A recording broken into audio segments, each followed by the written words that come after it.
As the sun sets on President Trump's final full day in office, a new PBS NewsHour NPR Marist poll shows that he leaves with just 38% of Americans approving of his presidency, while 57% disapprove of his job performance, nearly a record.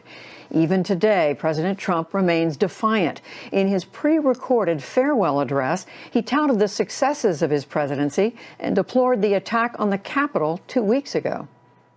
All Americans were horrified by the assault on our Capitol. Political violence is an attack on everything we cherish as Americans. It can never be tolerated. Now more than ever, we must unify around our shared values and rise above the partisan rancor and forge our common destiny. Now, as I prepare to hand power over to a new administration at noon on Wednesday, I want you to know that the movement we started is only just beginning. There's never been anything like it. The belief that a nation must serve its citizens will not dwindle, but instead only grow stronger by the day. For a bigger look at Mr. Trump's 4 years in the White House, we turn to Peter Wehner. He's a senior fellow at the Ethics and Public Policy Center in Washington and a contributing opinion writer for the New York Times. He also served in the last 3 Republican administrations, President Reagan and both Presidents Bush. Pete Wehner, thank you very much for being with us and for joining us again on the NewsHour. We're hearing President Trump go out of office saying it's been a big success, deploring what happened at the Capitol 2 weeks ago. What is the legacy he's leaving?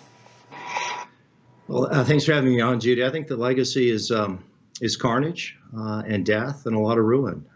It hasn't been a success. I think it's been almost across the board a failure. I think that he's probably earned the appellation of the worst president in our history. And I must say, to hear him condemn political violence after he incited political violence on January 6th and unleashed an insurrectionist mob on the Capitol, I think that is, that breached a line that no president has ever breached before.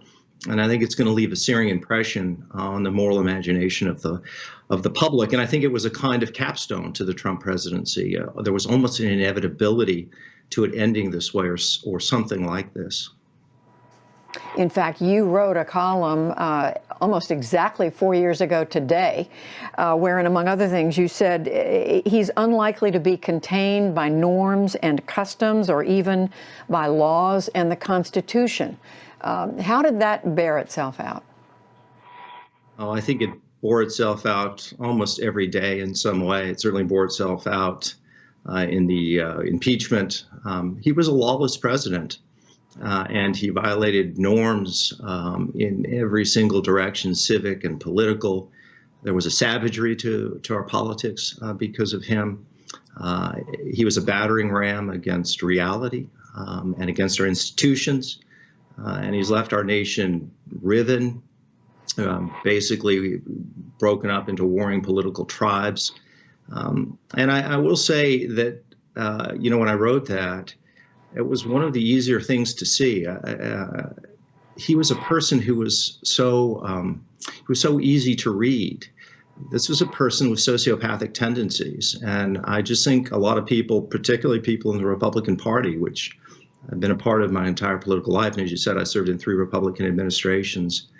But the degree to which Republicans were blind to him and to his maliciousness and his malignancy, either willfully blind or simply blind, I think it's going to leave a crimson stain on the party. Certainly there's a crimson stain on the Trump legacy.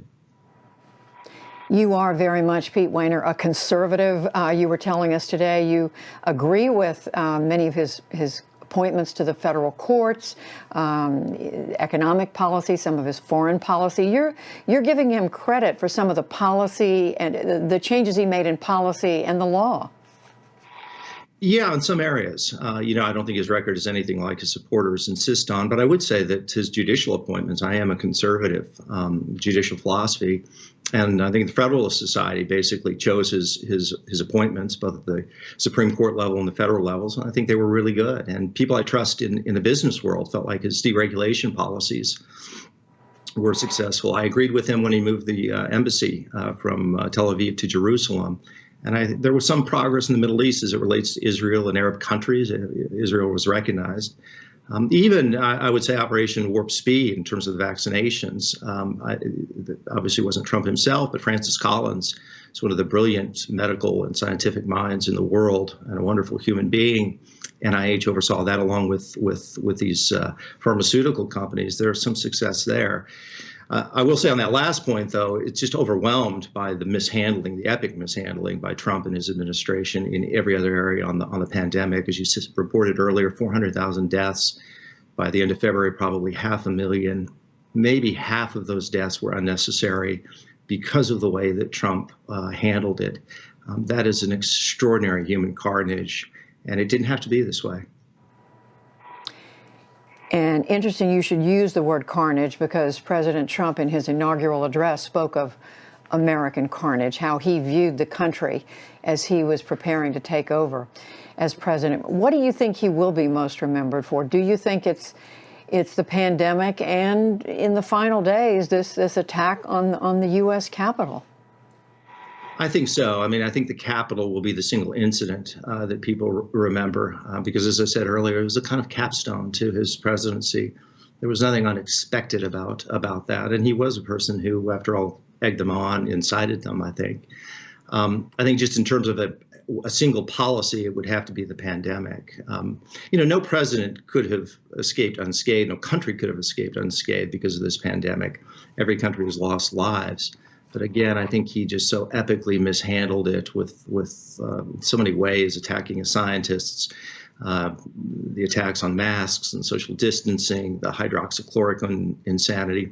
I think beyond that, Judy, I just wanted to say one other thing, and this I think is something that's going to be with us for a long, long time, and that is that we're in a kind of epistemic crisis, by which I mean that there has been an assault on truth and reality that Trump has led, and his party was a part of, and his base was a part of.